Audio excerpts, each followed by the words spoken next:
All right, what's up, guys? We're back. I'm George Mossey. This is my co-host, Heather C., the Unexpected Podcast, Season 5, Episode 8. This is Part 2. We've already welcomed Inslee Joanne Ragland to the world. Now we're going to talk about Jenna and Aiden. So we know that Jenna and her dad, Matt's relationship has been strained, and this actually was from last season, spilled into this season. And she had separated herself from him, and he wasn't being able to see Luca as much as he wanted to, because he went from they were living with him in his home and he could spend all the time in the world with them to they moved out and she was not answering his texts. So Matt told us that he was texting Jenna, "I love you," every single day since she left, which I thought was really sweet. And he said he knew that even though their relationship wasn't good, he wanted her to be fully aware that his love for her was still the same. And he said he also felt like he was chipping away at those walls, because he said now that they're in a good place, he's just so happy to have that relationship restored that he's never going to do anything to really put that situation back into play.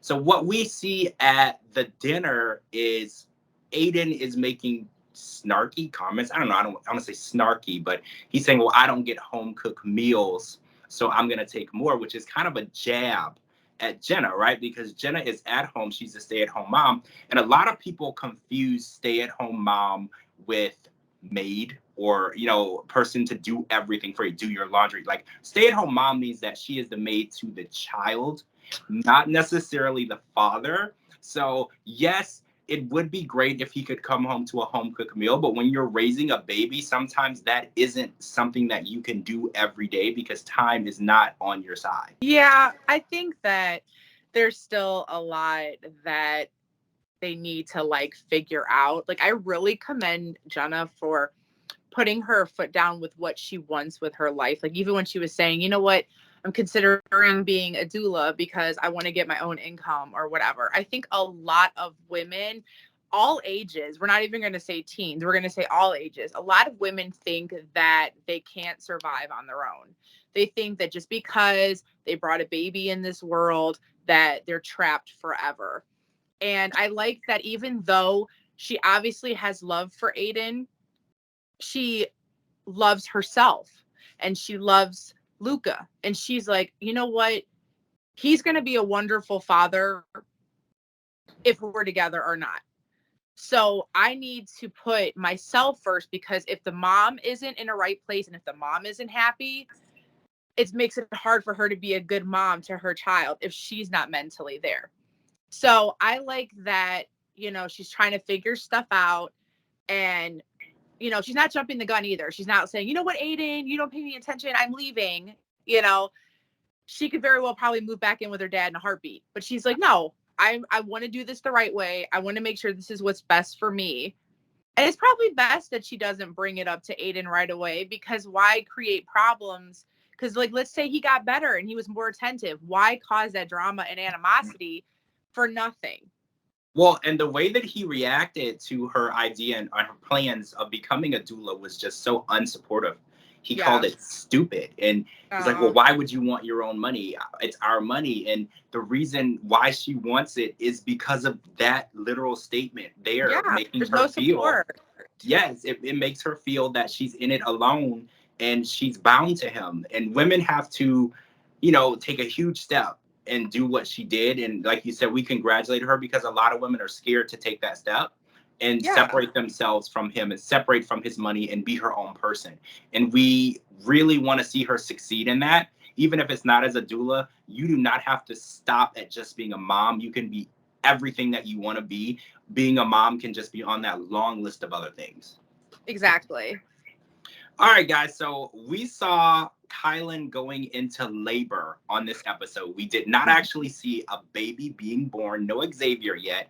But what we did see was Jason's reaction to labor. And he actually thought that since it was her first contraction, she couldn't possibly be having a baby. And the first thing everyone said was, well, wouldn't a doctor be the one to determine whether or not someone is in labor? But his parents described it as she had been having these contractions since 4 a.m. And then by the time they were unable to manage, that's when they woke him up and asked him to take her to the midwife, which he was very, I don't want to say not supportive of, but he just felt like, well, I'm tired and this isn't a good day. You know, Jason, when babies want to be born, it's not really about if it's a good day or not. They want to be born and they're coming out. And once they begin the process of coming, they're coming out. And There's no looking back. you can sleep tomorrow night. You know, this is just up to Xavier.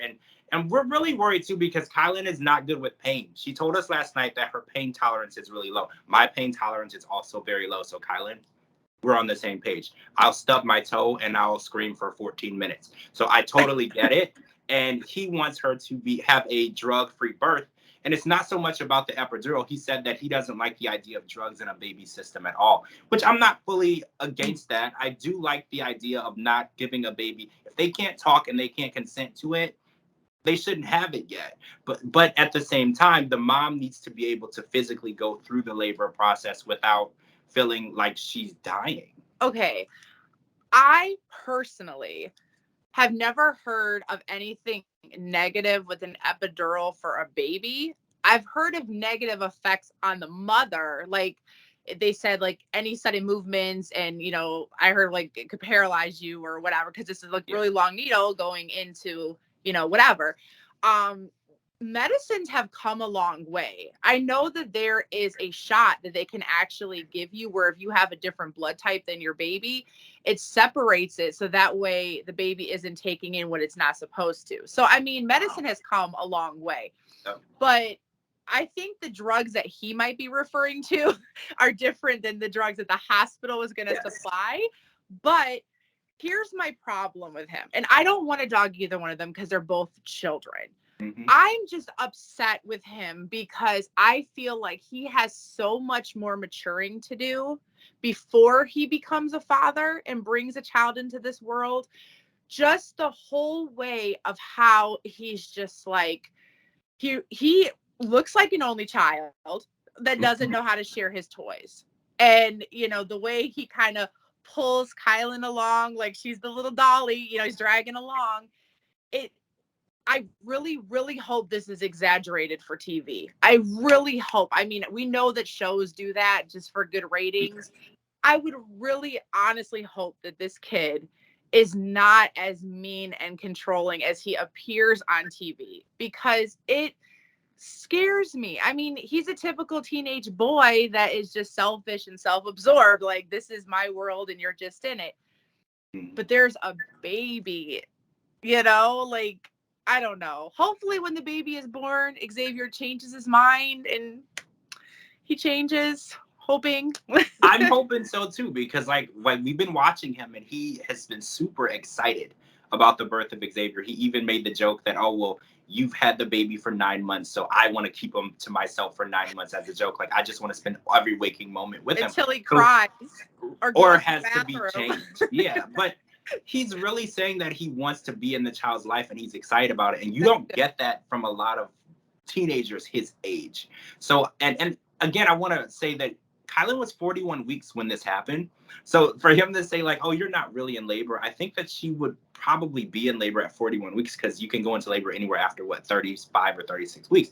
Yeah. So like you said, the maturity, it needs to happen. But like we saw with Emerson, she instantly snapped into being a mom. And I think women have that automatic on switch. When they give birth to a child, they just flip a switch and they're mature and they're smart and they're intelligent and they have an intuition and they just know. And it could be possible that when Jason holds this baby for the first time, it will turn him into a different person. It will open up that softer side of him that we haven't been able to see. And that's what we're hoping for and we're praying for, because he really has the desire to be a dad. And he's already said he's going to be a great dad. But being a great dad, we learned with Jenna and Aiden, it's more than just being a father to your child. You have to be a support system to the mother of your child as well. And that's where we want to see him take that slack up and stop lacking there and just be an overall support system to Kylan in general. Because Kylan is going to need him. She's going to need her parents. She's going to need his parents. She's going to need a lot of people going through this process at her age. I really need him to prove me wrong and everybody wrong, because as of right now, I think I can see the future, and I don't know if I like what I'm seeing. So I really, like I said, I really hope it's exaggerated. I really do, because I want to like him. I do. I feel like everybody has some good in them somewhere. And, once he hits that maturity level, he just has such this tough guy exterior about him where you can't tell him nothing. And it's like, people just want to have your best interest in heart and your child's best interest in heart. No one is sitting here trying to, nitpick at you. So I don't know. Really needs to find the maturity level. Well, we're going to see next week because Kylan is definitely in labor.